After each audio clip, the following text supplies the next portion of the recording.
Everyone, मैं प्रियंका स्वागत करती हूँ आप सभी का फिर से एक नए वीडियो में। और आज के वीडियो में हम क्लास 8th की ज्योग्राफी का लास्ट यानी कि 5th चैप्टर डिस्कस करेंगे। और आज ये लास्ट चैप्टर होगा हमारा और इसी के साथ 6th 7th 8th की जो ज्योग्राफी है हमारी कंप्लीट हो जाएगी। और आपके सीटेट के फॉर्म निकल चुके हैं और आपका एग्ज़ाम है जनवरी में, तो आपके पास बहुत ही कम टाइम बचा है। आई होप आप सभी ने अपनी दिवाली बहुत अच्छे से एंजॉय की होगी और अब आपको पढ़ाई में सीरियस होकर लग जाना है। तो चलिए अपना चैप्टर स्टार्ट करते हैं हम भी बिना टाइम वेस्ट किए हुए। और आज के चैप्टर का नाम है मानव संसाधन। संसाधन क्या होते हैं ये तो हम जान ही चुके हैं और आज हम मानव संसाधन की यहाँ पर बात करेंगे। तो देखिए स्टार्टिंग में क्या लिखा हुआ है यहाँ पर कि लोग भी एक राष्ट्र के सबसे बड़े संसाधन होते हैं। यानी कि जो लोग हैं, जो मनुष्य हैं, वही क्या है, एक देश के लिए, एक राष्ट्र के लिए सबसे बड़े संसाधन हैं। प्रकृति की देन केवल उस समय महत्वपूर्ण होती है जब वह लोगों के लिए उपयोगी होती है। यानी कि अगर प्रकृति ने हमें जो कुछ भी दिया है वो हमारे लिए कब उपयोगी बनेगी, जब लोगों के लिए उपयोगी होगी और उसे मनुष्य ही उपयोगी बनाता है।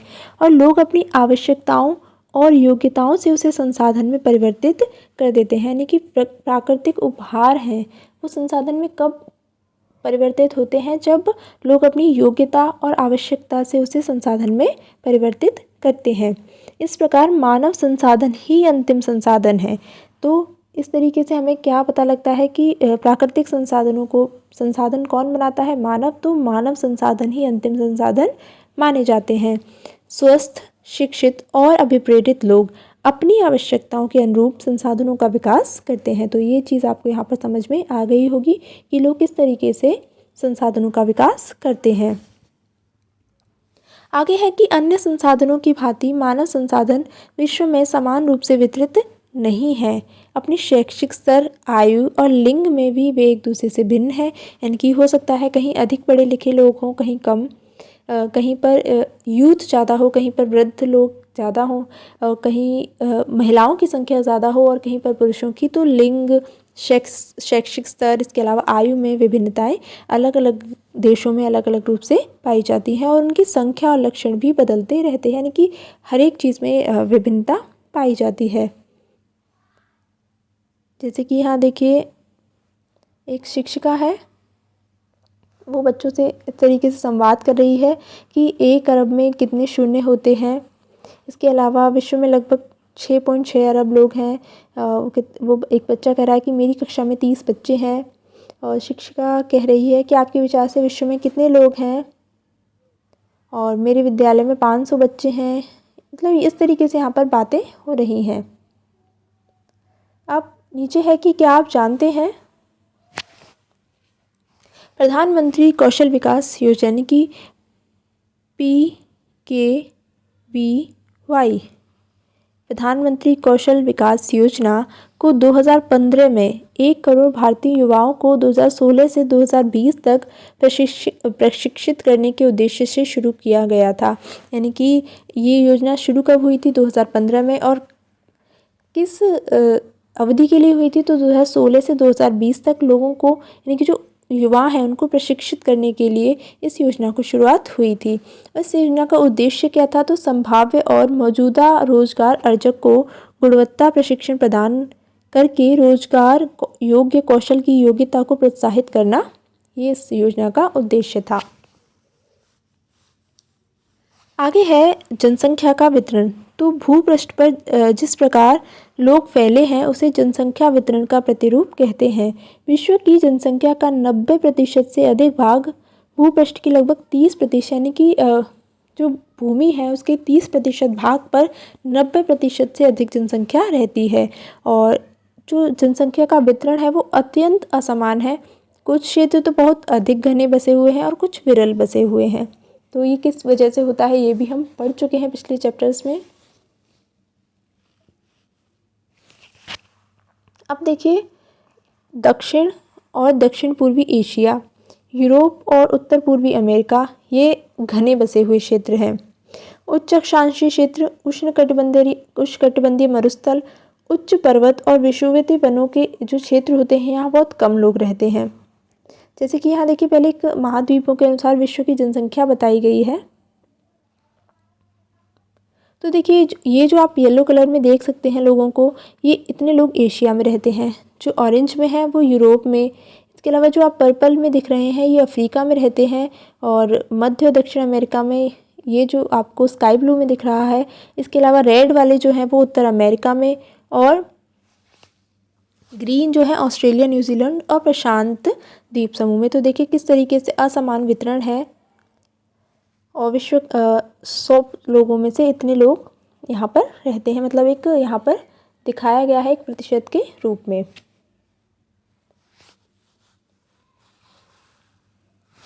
आगे है कि विषुवत वृत्त के दक्षिण की अपेक्षा विषुवत वृत्त के उत्तर में बहुत अधिक लोग रहते हैं। विश्व की कुल जनसंख्या के लगभग 3/4 लोग 2 महाद्वीपों में, कौन से, एशिया और अफ्रीका में रहते हैं। विश्व के 60% लोग केवल 10 देशों में रहते हैं, और इन सभी देशों में 10 करोड़ से अधिक लोग रहते हैं। तो इस तरीके से यहाँ पर बताया गया है कि जनसंख्या का वितरण कितना असमान है। यहाँ पर आप देख सकते हैं, यहाँ पर एक मानचित्र की रूपरेखा दी गई है। अब आगे बात करते हैं जनसंख्या के घनत्व की। तो पृथ्वी पृष्ठ के एक इकाई क्षेत्र में रहने वाले लोगों की संख्या को जनसंख्या का घनत्व कहते हैं। सामान्य रूप से यह प्रति वर्ग किलोमीटर में व्यक्त किया जाता है, और संपूर्ण विश्व का औसत जनसंख्या घनत्व कितना है, 51 व्यक्ति प्रति वर्ग किलोमीटर। तो ये इंपॉर्टेंट पॉइंट है, आपको याद रखना है। और सबसे अधिक जनसंख्या घनत्व कहाँ है, तो दक्षिण मध्य एशिया में, और इसके बाद पूर्वी एशिया और दक्षिण पूर्वी एशिया में। और भारत की जनसंख्या घनत्व की बात करें तो वो है 382 यानी कि 382 व्यक्ति प्रति वर्ग किलोमीटर, और विश्व का कितना है, 51। ठीक है। अब जनसंख्या वितरण को कौन से कारक प्रभावित करते हैं, तो सबसे पहले हम भौगोलिक कारकों की बात करते हैं, और भौगोलिक कारकों में पहला है हमारा स्थलाकृति। तो देखिए जो लोग होते हैं वो पर्वत और पठारों की तुलना में मैदानी भागों में रहना अधिक पसंद करते हैं। क्यों? क्योंकि खेती, निर्माण और सेवा क्रियाओं के लिए ये स्थान जो होते हैं वो उपयुक्त होते हैं। गंगा के मैदान विश्व के सबसे अधिक घने बसे क्षेत्र हैं, जबकि एंडीज, आल्प्स और हिमालय जैसे पर्वत विरल बसे हुए हैं। अब दूसरा कारक है हमारा जलवायु।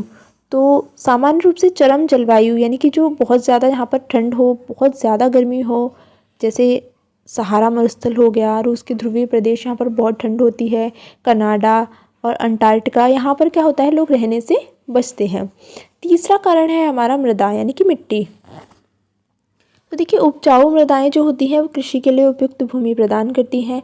भारत में गंगा, ब्रह्मपुत्र, चीन में हुआंग हीचांग, जियांग तथा मिस्र में नील नदी के उपजाऊ जो मैदान हैं वो घने बसे हुए क्षेत्र हैं। चौथा कारक है जल। तो जहाँ मीठा जल होता है यानी कि अलवणीय जल आसानी से उपलब्ध होता है, वहाँ लोग ज़्यादा रहना पसंद करते हैं। और विश्व की नदी घाटियाँ घने बसे क्षेत्र हैं, जबकि मरुस्थल में क्या होता है, विरल जनसंख्या पाई जाती है। नेक्स्ट है हमारा खनिज। तो खनिज जो होते हैं वो निक्षेपों वाले क्षेत्र, खनिज निक्षेपों वाले जो क्षेत्र होते हैं वो अधिक बसे हुए होते हैं। और जैसे कि बात करें दक्षिण अफ्रीका में जो हीरे की खान है, और मध्य पूर्व में तेल की खोज है, यहाँ पर लोग रहने के लिए प्रेरित होते हैं। अब भौगोलिक कारकों के बाद बात करते हैं सामाजिक, सांस्कृतिक और आर्थिक कारकों की। तो देखिए आर्थिक कारकों में क्या आता है कि औद्योगिक जो क्षेत्र होते हैं, यहाँ पर औद्योगिक विकास हुआ होता है, वहाँ पर रोजगार के अवसर भी अधिक होते हैं। तो जो लोग हैं वो इन क्षेत्रों की ओर अधिक आकर्षित होते हैं। जापान में ओसाका और भारत में मुंबई, ये 2 घने बसे क्षेत्र हैं। मतलब यहाँ पर इस तरीके से उदाहरण दिए जा रहे हैं। उसके बाद अगला आता है हमारा सांस्कृतिक कारक। तो धर्म और सांस्कृतिक महत्ता वाले स्थान लोगों को आकर्षित करते हैं, जैसे वाराणसी हो गया आपका, इसके अलावा यरूशलेम, वेटिकन सिटी, ये इनके कुछ उदाहरण हैं। यानी कि जो धर्म और संस्कृति से जुड़े हुए क्षेत्र हैं, जैसे आपका मथुरा हो गया, वाराणसी हो गया, अगर हम भारत की बात करें। उसके बाद तीसरा है हमारा सामाजिक कारक। तो अच्छे आवास, शिक्षा और स्वास्थ्य सुविधाओं के जो क्षेत्र हैं वो अत्यधिक घने बसे हुए हैं, जैसे पुणे, क्योंकि यहाँ पर ये सुविधाएं अच्छे से मिलती हैं, इसलिए यहाँ पर जनसंख्या भी ज़्यादा पाई जाती है। अब जीवन प्रत्याशा क्या है? तो ये उन वर्षों की संख्या है जिसमें औसत व्यक्ति के जीवित रहने की आशा की जा सकती है। तो आई होप आपको ये समझ में आ गया होगा। चलिए आगे बढ़ते हैं कि जनसंख्या परिवर्तन क्या होता है। तो जनसंख्या परिवर्तन से तात्पर्य एक निश्चित अवधि के दौरान लोगों की संख्या में परिवर्तन से है। विश्व की जनसंख्या स्थिर नहीं रही है, यह कई गुना बढ़ गई है, जैसा कि चित्र में दिखाया गया है। तो आगे एक इमेज दी गई है। अब देखिए क्यों हुआ है ऐसा। वास्तव में ऐसा इसलिए हुआ है कि जन्म और मृत्यु की संख्या में परिवर्तन के कारण, यानी कि जन्म और मृत्यु की संख्या में परिवर्तन आया है, इससे जनसंख्या में वृद्धि हुई है। मानव इतिहास की लंबी अवधि में सन 1800 तक विश्व की जो जनसंख्या है वो धीरे धीरे बढ़ी है। बड़ी संख्या में बच्चे जन्म तो लेते थे, लेकिन शीघ्र ही उनकी मृत्यु भी हो जाती थी। और ऐसा इसलिए था क्योंकि वहाँ उचित स्वास्थ्य सुविधाएं नहीं थी, सभी लोगों के लिए पर्याप्त भोजन नहीं था। किसान सभी लोगों की भोजन की आवश्यकताओं को पूरा करने के लिए पर्याप्त उत्पादन करने में सक्षम नहीं थे। इसके परिणाम स्वरूप क्या हुआ था, जनसंख्या में वृद्धि जो थी बहुत कम थी। अब 1804 में क्या हुआ कि विश्व की जनसंख्या 1 अरब हो गई और 150 वर्षों बाद 1959 में विश्व की जो जनसंख्या है वो 3 अरब पहुंच गई। इसे प्राय जनसंख्या विस्फोट कहते हैं। 1999 में 30 वर्ष की अवधि से कम में जनसंख्या दुगनी यानी कि 6 अरब हो गई। और इस वृद्धि का मुख्य कारण क्या हुआ, तो वो हुए खाद्य आपूर्ति और औषधियों के कारण मृत्यु दर कम हुआ। यानी कि जब लोगों की मृत्यु कम होने लगी, यानी कि जो बच्चे पहले जन्म तो लेते थे लेकिन मृत्यु भी हो जाती थी, लेकिन बाद में क्या हुआ, मृत्यु दर में कमी आई, इससे जनसंख्या की वृद्धि हुई। और जन्म दर अभी भी बहुत अधिक रही, यानी कि मृत्यु दर कम हुई लेकिन जन्म दर अधिक रही, इससे जनसंख्या वृद्धि हो गई। अब देखिए जन्मों को साधारणतः जन्म दर में आंका जाता है। जन्म दर क्या है, प्रति 1000 व्यक्तियों पर जीवित जन्मों की संख्या। और मृत्यु दर क्या है, तो प्रति 1000 व्यक्तियों पर मृतकों की संख्या। किसी क्षेत्र विशेष में लोगों के आने जाने को प्रवास कहते हैं। तो यहाँ पर ये शब्दावलियाँ हैं, आपको याद रखनी है। जन्म दर, मृत्यु दर, प्रवास, ये सब क्या है। आगे है कि जन्म और मृत्यु जनसंख्या परिवर्तन के प्राकृतिक कारण है। एक देश के जन्म दर और मृत्यु दर के बीच के अंतर को प्राकृतिक वृद्धि दर कहते हैं।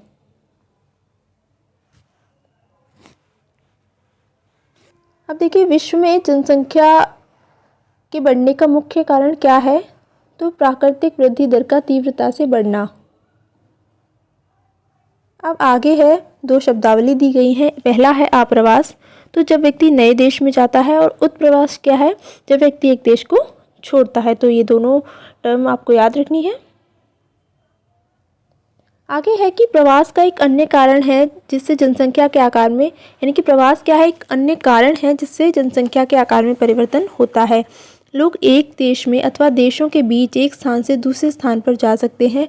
उत्प्रवासी वे लोग होते हैं जो देश को छोड़ते हैं। और आप्रवासी कौन से लोग होते हैं, जो देश में आते हैं।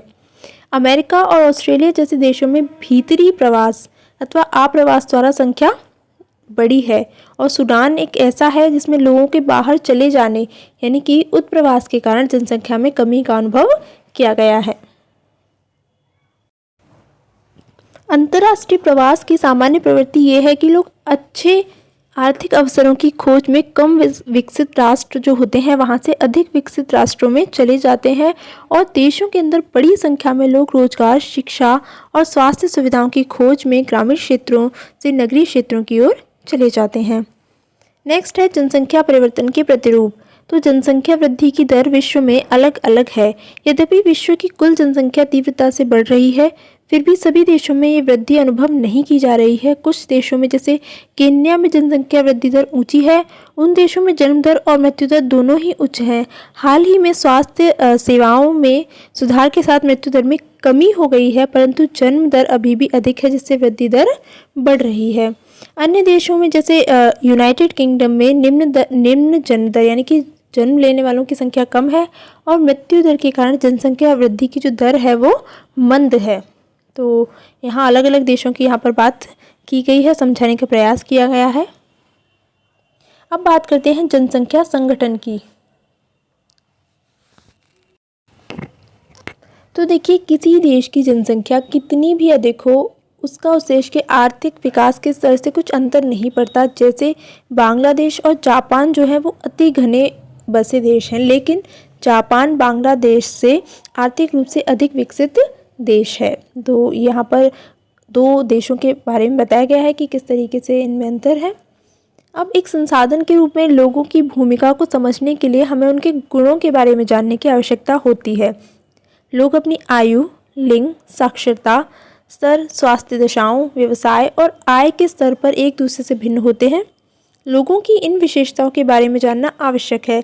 जनसंख्या संगठन जनसंख्या की संरचना को दर्शाता है। जैसे कि यहाँ अलग अलग लोगों के व्यवसाय की बात की गई है। कोई किसान है, कोई सिंगर है, यहाँ पर कोई डॉक्टर है। तो इस तरीके से प्रत्येक व्यक्ति समाज के लिए एक संभाव्य संसाधन है और मानव संसाधन के रूप में आपका योगदान क्या होगा। तो ये बच्चों के लिए है कि वो भविष्य में आगे बड़े होकर क्या बनना चाहते हैं, तो वो भी एक संसाधन के रूप में देश के लिए इस्तेमाल हो सकते हैं। अब जनसंख्या संगठन हमारी ये जानने में सहायता करता है कि कितने पुरुष हैं, कितनी स्त्रियां हैं, किस आयु वर्ग के हैं, कितने शिक्षित हैं और किस प्रकार के व्यवसाय में वो लगे हुए हैं, उनकी आय का स्तर क्या है, स्वास्थ्य दशाएं कैसी हैं। और एक देश के जनसंख्या संगठन का अध्ययन करने की रुचिकर विधि क्या है, जनसंख्या पिरामिड, जैसे आयु लिंग पिरामिड भी कहते हैं। अब एक जनसंख्या पिरामिड क्या क्या दर्शाता है, तो देखिए कुल जनसंख्या विभिन्न आयु वर्गों में विभाजित है। जैसे 5 से 9 में, दूसरा है 10 से 14 वर्ष में। और कुल जनसंख्या का प्रतिशत इन वर्गों में से प्रत्येक वर्ग में पुरुष और स्त्रियां, यानी कि कितने पुरुष हैं उनमें से भी और कितनी स्त्रियां हैं, इनको भी विभाजित यहाँ पर किया गया है। तो जनसंख्या पिरामिड का जो आकार है उस विशिष्ट देश में रहने वाले लोगों की कहानी बताता है। बच्चों की संख्या 15 वर्ष से नीचे, यानी कि देखिए यहाँ पर इस तरीके से ये पिरामिड बनाया गया है। इसमें इधर तो पुरुष दर्शाए गए हैं, इधर स्त्रियां हैं और ये आयु वर्ग है, यानी कि 0 से 4 कितने हैं, 5 से 9, 10 से 14, 15 से 19, इस तरीके से है। अब देखिए ये बच्चा पूछ रहा है कि त्रिभुजाकार प्रतीत होने वाला आरेख क्या है। तो ये दूसरा बच्चा यहाँ पर बता रहा है कि ये जनसंख्या पिरामिड है। तो फिर वो पूछता है कि ये क्या है, तो ये है एक देश में पुरुष और स्त्रियों की वर्तमान जनसंख्या को उनके आयु वर्ग में दर्शाया जाता है, वो होता है जनसंख्या पिरामिड। तो इस तरीके से यहाँ पर बच्चों की बातचीत को यहाँ पर दिखाया गया है। तो देखिए जैसे बच्चों की संख्या 15 वर्ष से नीचे निचले भाग में, यानी कि जब हम निचले भाग की बात करते हैं, जैसे कि यहाँ पर ये आप लाइन देख सकते हैं, ये 15 वर्ष से नीचे वाले बच्चों की संख्या है। तो इसमें दिखाया गया है ये जन्म के स्तर को दर्शाती है। ऊपर का आकार है, यानी कि ऊपर जैसे जैसे जाते हैं वो वहाँ पर आयु स्तर भी बढ़ता है। तो ये वृद्ध लोग हैं जो कि 65 वर्ष से अधिक हैं, इनकी संख्या यहाँ पर दर्शाई गई है और मृतकों की संख्या भी यहाँ पर दर्शाई गई है। अब जनसंख्या पिरामिड एक देश में आश्रित लोगों की संख्या भी बताता है। युवा आश्रित लोग यानी कि 15 वर्ष से कम आयु के, और वृद्धाश्रित लोग यानी कि आश्रित लोग दो तरीके के होते हैं। एक तो युवा जो कि 15 वर्ष से कम के होते हैं और दूसरे होते हैं वृद्ध आश्रित जो कि 65 वर्ष से अधिक आयु के होते हैं। अब आश्रित आयु जनसंख्या के अंतर्गत आते हैं कौन से लोग, ये दोनों। तो कार्यरत आयु वर्ग कौन सा होता है, तो 15 से 65 के लोगों को आर्थिक रूप से सक्रिय वर्ग में रखा जाता है। तो ये चीज़ भी आपको यहाँ पर समझ में आ गई होगी। अब देखिए यहाँ पर आगे लिखा है कि एक देश का जनसंख्या पिरामिड जिसमें जन्म दर और मृत्यु दर दोनों ही ऊंचे हैं आधार पर चौड़ा है और ऊपर क्या हो जाता है, संकरा हो जाता है। तो ऐसा क्यों होता है कि बहुत से बच्चे जन्म लेते हैं लेकिन उनमें से अधिकतर की जो मृत्यु है वो शैशव काल में हो जाती है और कुछ ही बड़े हो पाते हैं, इसलिए वहाँ वृद्ध लोग बहुत कम है और इस स्थिति को केन्या के पिरामिड के द्वारा दर्शाया गया है। तो देखिए ये है केन्या का पिरामिड। अब देखिए यहाँ नीचे जो यहाँ देखिए 0 से 4 वर्ग की अगर हम बात करें तो यहाँ पर जो पिरामिड है वो चौड़ा है और ऊपर ऊपर होते होते ये संकरा होता जाता है, क्योंकि 70 से 74 या यहाँ तक हम बात करें कि 60 से 64 से ऊपर जितने भी लोग होते हैं उनकी मृत्यु हो जाती है। या यहाँ से ही देखिए 15 वर्ष के बाद लोगों की मृत्यु हो जाती है अधिकतर लोगों की, इसलिए यहाँ पर वृद्ध लोग कम हैं। अब देखिए एक और देश की बात की गई है।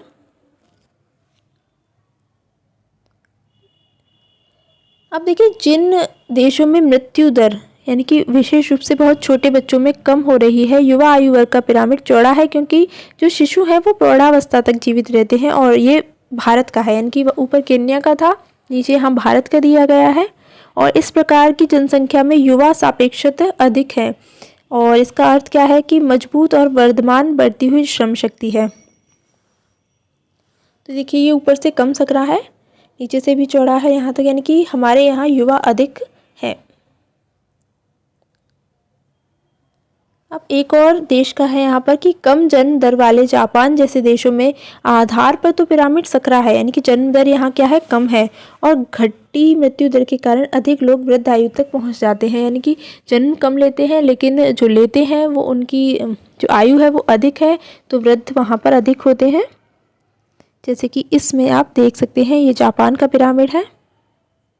तो आई होप आपको ये पिरामिड वाला कॉन्सेप्ट समझ में आ गया होगा कि किस तरीके से ये दिखाया गया है, किस तरीके से इसमें चीज़ें होती हैं। अब आगे लिखा हुआ है कि कुशल, उत्साही, आशावादी और सकारात्मक दृष्टि जैसे जो युवा हैं वो किसी भी राष्ट्र के भविष्य होते हैं। हम भारतवासी भाग्यशाली हैं कि हमारे पास ऐसा संसाधन है। उन्हें योग्य एवं उत्पादक बनाने के लिए, कुशल बनाने और अवसर प्रदान करने के लिए अवश्य ही शिक्षित किया जाना चाहिए। यानी कि हमारे पास मानव संसाधन तो अधिक है, लेकिन हमें किसका प्रयास करना है कि उन्हें शिक्षित बनाना है, उन्हें योग्य बनाना है, उत्पादक बनाना है। इन सब चीज़ों के लिए हमें प्रयास करने होंगे अभी हमारे देश को। और इसी के साथ हमारा जो ये चैप्टर है ये कंप्लीट होता है। और इसके बाद यहाँ पर क्वेश्चन आंसर है, आप इन्हें देख लीजिएगा। और चैप्टर के साथ ही हमारा जो ज्योग्राफी वाला पोर्शन है वो कंप्लीट होता है। 6th 7th और साथ ही आज 8th की ज्योग्राफी भी हमने कंप्लीट कर ली है। तो इसके बाद हम इन सभी चैप्टर्स के क्वेश्चन आंसर्स को भी करेंगे, जिससे आपकी तैयारी और मजबूत होगी। तो आज के लिए इतना ही, मिलते हैं नेक्स्ट वीडियो में नए टॉपिक के साथ। तब तक के लिए थैंक यू सो मच।